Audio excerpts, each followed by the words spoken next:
अस्सलाम वालेकुम स्टूडेंट्स, आज हम पढ़ेंगे लेक्चर मेथड ऑफ टीचिंग। लेकिन इससे पहले गुजारिश है कि वीडियो को लाइक लाजमी किया करें। लेक्चर मेथड जो है वो टीचिंग का सबसे पुराना और एक आम तरीका है।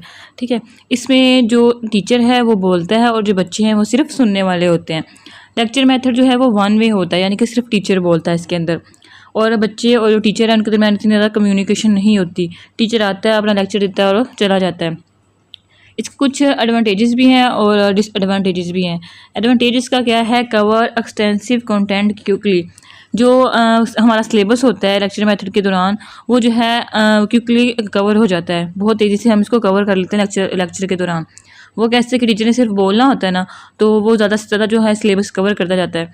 ठीक है, आगे हमारे पास रिक्वायर नो एक्स्ट्रा मटेरियल और इक्विपमेंट। हमें कोई एक्स्ट्रा मटेरियल नहीं चाहिए लेक्चर के दौरान। लेक्चर मेथड के दौरान टीचर ने सिर्फ बोलना होता है। ठीक है, अगर वो चाहे तो सिर्फ जो बोर्ड है वो यूज़ कर सकता है। जो लेक्चर मेथड है वो जो रूरल एरियाज़ हैं उसके अंदर ज़्यादा आम साबित होता है। वो कैसे कि रूरल एरियाज़ में जो प्रोजेक्टर है वो नहीं होता, ना ही कंप्यूटर्स वगैरह होते हैं, इसलिए सिर्फ जो लेक्चर मेथड है वही दिया जाता है बच्चों को। आगे है enhance listening skill. Lecture method से जो बच्चों की लिसनिंग स्किल होती है, जो सुनने की महारत होती है, वो और ज़्यादा बेहतर हो जाती है। Ensure logical clear delivery. इस मेथड के दौरान जो बच्चों को लॉजिकल वे से पढ़ाया जाता है और जो डिलीवरी होती है लेक्चर की वो क्लियर होती है। ठीक है, स्टेप बाय स्टेप हर चीज़ लेके चलते हैं टीचर। आगे है कॉस्ट इफेक्टिव एंड सिंपल। जो लेक्चर मेथड है वो कॉस्ट इफेक्टिव है, यानी कि इस पर कोई इतना खर्च नहीं आता, सिर्फ टीचर ने बोलना होता है। ठीक है, और ये सादा तरीका है। डिसएडवांटेजेस हैं लेक्चर मेथड के। Ignore individual learning needs. हर बच्चे की जो मेंटल एबिलिटी है वो डिफरेंट होती है। अब जो कुछ बच्चे हैं वो लेक्चर मेथड से सीख लेते हैं, कुछ नहीं सीख सकते। कुछ बच्चों को क्यूरियोसिटी होती है, उन्होंने क्वेश्चन करने होते हैं, लेकिन लेक्चर मेथड के दौरान कोई बच्चा क्वेश्चन नहीं कर सकता, टीचर सिर्फ बोलता है। हर जो स्टूडेंट है उन्होंने सिर्फ टीचर को सुनना होता है। ठीक है, तो जो बच्चों की बुनियादी ज़रूरत होती हैं कि वो बोल सकें, कुछ पूछ सकें, वो लेक्चर मेथड के दौरान नहीं होता। Lack student engagement and interaction. Lecture method के दौरान जो स्टूडेंट की इंटरेक्शन होती है टीचर के साथ, कि वो कुछ सवालात कर सकें, अपने कंसेप्ट क्लियर कर सकें, वो नहीं होती। Low retention compare to active learning. Active learning के मुकाबले में जो लेक्चर मेथड है इसकी जो रिटेंशन है वो बहुत ज़्यादा कम होती है। एक्टिव लर्निंग के दौरान जो स्टूडेंट्स होते हैं वो पार्टिसिपेट करते हैं मुकम्मल तौर पर, इसलिए जो उनका जो ध्यान है वो ज़्यादा होता है स्टडी की तरफ। लेकिन जो लेक्चर मेथड है इसमें बच्चे जो है वो पार्टिसिपेट नहीं कर रहे होते। Hard to sustain attention. जो बच्चों का ध्यान है पढ़ाई की तरफ लेक्चर के दौरान वो रखना बहुत ज़्यादा मुश्किल हो जाता है, क्योंकि बच्चे मुसलसल जो 1 घंटा लेक्चर वो नहीं सुन सकते, उन्हें कुछ रिलैक्स चाहिए होता है। अगर टीचर उन्हें किसी काम के अंदर बिजी रखे, कोई सरगर्मियाँ करवाए, तो जो 1 घंटा है वो ईजीली गुजर सकता है। लेकिन बच्चे जो हैं वो लेक्चर के दौरान बोर हो जाते हैं। Ineffective for complex concept. जो कम्प्लेक्स कंसेप्ट होते हैं, जो पेचीदा कंसेप्ट होते हैं, वो क्लियर नहीं होते लेक्चर के दौरान। जैसे कि मैथ को अगर मैं जो लेक्चर के साथ डिलीवर करूं तो वो इफेक्टिव नहीं होगा। मैथ को मैं अगर मुकम्मल तौर पर बोर्ड यूज़ करके बोर्ड के ऊपर करवाऊं तो ही वो मुस्बत साबित होगा। ठीक है, सम स्टूडेंट्स में स्ट्रगल टू अंडरस्टैंड। कुछ स्टूडेंट्स होते हैं उन्हें लेक्चर मेथड को समझने में जो है वो दिक्कत पेश आती है, क्योंकि जो सब बच्चे होते हैं वो एक जैसे नहीं होते। ठीक है, इसलिए सबको एक ही अंदाज में पढ़ाना मौसर साबित नहीं हो सकता। नेक्स्ट है हमारे पास मेथड, जैसे कि इसके नाम से जाहिर है केस। जैसे कि हम कोई पुलिस वाले हैं वो कोई केस सोल्व करें, या अगर हमारा जो लॉ डिपार्टमेंट है वो कोई केस सोल्व करे, वकील कोई केस सोल्व करे, तो इस तरह का कोई केस होगा। ठीक है, लेकिन वो स्टडी के अंदर होगा। इस केस मेथड के दौरान बच्चों को रियल लाइफ से कोई एग्जांपल दी जाएगी, कोई क्वेश्चन दिया जाएगा, उन्होंने रियल लाइफ से ही जो प्रॉब्लम्स हैं वो सोल्व करनी होती हैं केस मेथड में। अगर इसकी प्रॉपर डेफिनेशन के ऊपर आएँ तो ये एक ऐसा तरीका है जिसमें तलबा को हकीकी ज़िंदगी के मसाइल दिए जाते हैं, जिन्हें वो सोच कर समझ कर और अपना तज्जिया होता है, उनका जो तजर्बा होता है उसके मुताबिक उन्होंने हल करना होता है। इसकी कुछ खुसूसियात हैं वो देखते हैं। Real world relevance. इसमें जो बच्चों को एग्जांपल्स दी जाती हैं, मिसालें दी जाती हैं, वो जो ज़िंदगी में पेश आती हैं वो दी जाती हैं। ठीक है, जैसे कि एक स्कूल में फ़ंड्स की कमी हो तो प्रिंसिपल क्या करे, ये एक केस है, तो बच्चे इस केस को हल करेंगे कि हमें कौन कौन से स्टेप्स लेने चाहिए। Student centre. जो केस मेथड होता है वो प्रॉपर तौर पर स्टूडेंट सेंटर्ड होता है।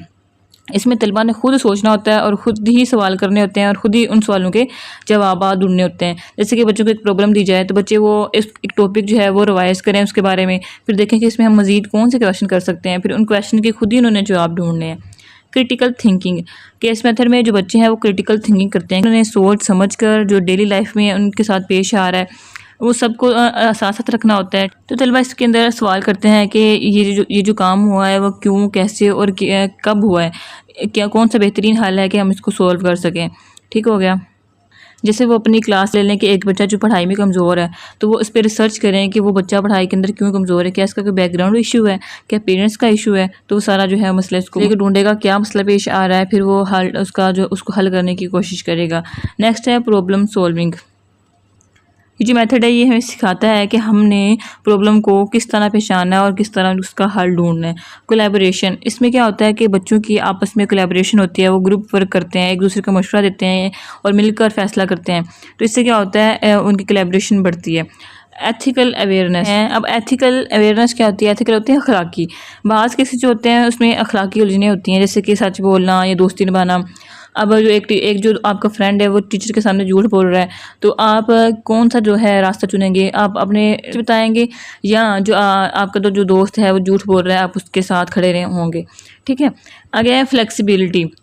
फ्लेक्सिबिलिटी क्या होती है कि इस मेथड के अंदर फ्लेक्सिबिलिटी होती है, लचक होती है, यानी कि हम इसको हर जगह, हर मजमून, हर सतह पर इसको इस्तेमाल कर सकते हैं। जैसे कि बिज़नेस हो गया, हमारी तालीम हो गई, हर जगह पे इसको हम इस्तेमाल कर सकते हैं। नेक्स्ट है हमारे पास एक्टिव लर्निंग। एक्टिव लर्निंग का क्या मतलब है कि इसमें जो तलबा है उन्होंने सिर्फ सुनना नहीं है, जैसे कि वो लेक्चर मेथड में सिर्फ सुनते हैं। इसमें तलबा ने मुकम्मल तौर पर क्लास के अंदर पार्टिसिपेट करना है। अगर कोई सरगर्मियाँ करवाई जा रही हैं तो तलबा खुद उसके अंदर पार्टिसिपेट करेगा। जैसे कि केस मेथड में बच्चे जो है वो सोचते हैं, तो इसमें बच्चे मुकम्मल तौर पर सोचेंगे, मसले का हल ढूंढेंगे।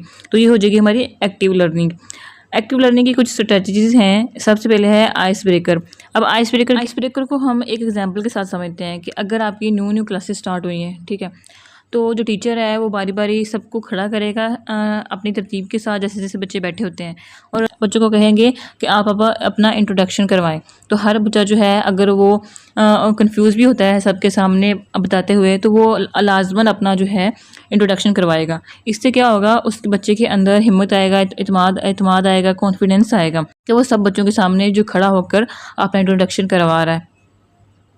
तो जो आइस ब्रेकर है वो एक किस्म की एक्टिविटी है ताकि बच्चों के अंदर एक कॉन्फिडेंस पैदा हो। नेक्स्ट है हमारे पास थिंक पेयर शेयर। इसमें बच्चे क्या करते हैं कि अगर टीचर ने कोई क्वेश्चन पूछ लिया है, तो जो बच्चे होते हैं वो उस सवाल के लिए सोचेंगे, फिर वो किसी साथ उस सवाल का जवाब सोचेंगे। ठीक है। फिर वो किसी साथी के साथ, जो अपना फ्रेंड है उसके साथ बात करेंगे कि उसके ख्यालात क्या हैं, और फिर क्या है उसको पूरी क्लास के साथ शेयर कर देंगे। ठीक हो गया। आगे है राइट, पेयर एंड शेयर। इसमें क्या होगा कि कुछ बच्चे जो होते हैं वो लिख कर बात कर सकते हैं, वो सबके सामने बात नहीं कर सकते। तो ऐसे तलबा क्या करेंगे, वो अपने ख्यालात को पहले लिखते हैं, फिर वो किसी साथी के साथ डिस्कस करेंगे, और आखिर में ज़रूरी उनको अगर लगा तो वो पूरी क्लास के साथ उसको शेयर कर देंगे। हमारे पास स्टूडेंट समरीज। इसमें क्या करते हैं तलबा ने जो कुछ अभी पढ़ा होता है, चाहे वो टीचर के साथ या जो अब अपने साथी हैं, स्टूडेंट्स हैं, उनके साथ वो अपने अल्फाज में किसी और को वो समझा देते हैं जिसे समझ ना आई हो। ठीक है। आगे है question and answer in pairs. इसमें क्या होता है कि जो दो स्टूडेंट्स हैं वो अपना एक ग्रुप बना लेते हैं, पेयर बना लेते हैं, और क्या करते हैं कि पहले अगर एक दूसरे से सवालात करते हैं और वो दोनों जवाब देते हैं एक दूसरे को। हम इसको इस तरह से भी ले सकते हैं कि अगर आप क्लास में बैठे हुए हैं और आपने कोई सबक याद कर लिया अपना, तो वो अपने साथी के साथ उसको सुना दें कि देखो मुझे आता है कि नहीं आता। ठीक है। हम ऐसे करते होते थे। आगे हमारे पास 1 मिनट पेपर फ्री राइट। आपने क्या करना है कि 1 मिनट तक आपके जहन में जो कुछ आ रहा है वो आपने लिख देना है बगैर किसी खौफ के। तो इसको बोल देंगे फ्री राइट या 1 मिनट पेपर। आगे है 2 कॉलम मेथड। इसमें आपने क्या करना है, इसमें आपने एक सवाल करना है और उसका जवाब देना है कि हाँ ये सही है या ये गलत है। जैसे मैं आपसे एक छोटा सा सवाल पूछ लूँ कि जो इरम है वो आपकी फ्रेंड है या नहीं है, तो एक कॉलम में लिखा होगा है, दूसरे कॉलम में लिखा होगा नहीं है। तो आप अगर वो आपकी फ्रेंड है तो आप लिख दें कि हाँ ये मेरी फ्रेंड है, उस पर टिक कर देंगे। तो ये हो जाएगा कॉलम मेथड। नेक्स्ट है हमारे पास क्वेश्चनिंग टेक्निक्स। क्वेश्चनिंग का मतलब होता है कि सवाल करना। अब जो एक टीचर होता है ना, जो एक अच्छा टीचर होता है, वो अपनी टीचिंग के दौरान जो अपना जो वक्त का टीचिंग का वक्त होता है ना, उसका जो 35 से 50% तक हिस्सा होता है ना, वो बच्चों से सवालात करता है कि अगर उसके पास 35 मिनट हैं, ठीक है, तो वो अपना जो लेक्चर है वो 25 मिनट पे छोड़ देगा, और 5 मिनट में अगले 5 मिनट में कहेगा आप स्टूडेंट से कि आप सोचें कि आपको कहाँ कहाँ डिफ़िकल्टी है या आप मुझसे क्वेश्चन करें। तो जो लास्ट वाले 5 मिनट्स हैं उसमें बच्चे आपसे क्वेश्चन करेंगे और आप जो है वो आपको जवाब देगा। इससे क्या होता है, इससे जो बच्चों को सीखने में मदद मिलती है और उनकी जो क्लास में दिलचस्पी है वो भी बढ़ती है और बच्चों की जो सोचने समझने की सलाहियत है वो भी क्वेश्चंस की कौन कौन सी टाइप्स हैं। ठीक है, educator have traditionally classified question according to the Bloom taxonomy. Bloom taxonomy include 6 categories. Bloom taxonomy क्या है, ये एक तलीमी मॉडल है जो कि टीचर्स को ये समझने में मदद देता है कि तलबा को कैसे जो है वो इल्म देना है और कैसे इल्म हासिल करते हैं, कैसे समझते हैं और फिर इसका इस्तेमाल कैसे करते हैं। ये ब्लूम टैक्सोनॉमी बताती है और जो टीचर्स के लिए होती है। ठीक हो गया। जो इसका फर्स्ट लेवल है वो है रिकॉल, यानी कि याद करना।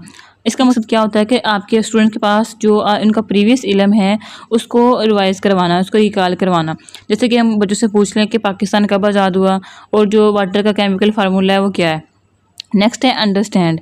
जो इसका मकसद क्या होता है, तालिब इल्म से ये मालूम करना कि उनको कोई बात समझ आई है या नहीं। जैसे कि हम पूछ लें कि आपके ख्याल में आज़ादी क्यों ज़रूरी थी। ठीक है, तो इस तरह से हम उसको अंडरस्टैंडिंग उनकी चेक करेंगे। नेक्स्ट है हमारे पास अप्लाई में क्या होता है कि हमने ये देखना होता है कि तालिब इल्म के पास कितना इल्म है या उसके पास जो इल्म है वो किसी मसले या सूरत हाल पर वो लागू करना उसको आता है या नहीं आता। ठीक है, जैसे कि अगर किसी बच्चे को बुखार है तो क्या उसको पता है कि बच्चे की ज़िम्मेदारी कैसे करनी है। ठीक है, आगे हमारे पास एनालाइज़ करना क्या होता है कि किसी चीज़ को मुख्तलिफ हिस्सों में तोड़ कर उसको समझना। नेक्स्ट है क्रिएट में क्या होता है, क्रिएट में हम क्या करते हैं कि जो स्टूडेंट्स होता है उनसे हम कोई नई चीज़ बनवाते हैं, उन्हें कोई एक वर्ड दे देंगे और उस वर्ड से कहेंगे कि आपने इससे कोई एक नई नज़म लिखनी है। ठीक है, तो इस तरह से बच्चा जो है वो क्रिएटिविटी सीखता है। आगे है जज का मकसद क्या होता है कि किसी बात पर राय देना, तनकीद करना या फैसला करना। जैसे हम कहें कि क्या आपके ख्याल में मोबाइल का ज़्यादा इस्तेमाल अच्छा है या नहीं। जैसे हम क्या जानेंगे कि बच्चे की जो जज करने की एबिलिटी है वो कैसी है। ठीक है, तो इसी के साथ जो हमारा ये वाला चैप्टर है ना वो ख़त्म हो चुका है, छठा चैप्टर। ठीक हो गया। तो इसके साथ एक गुजारिश है कि आप जो है वो वीडियो को लाइक लाजमी कर दिया करें। इसी के साथ इजाज़त दीजिए। अल्लाह हाफिज़।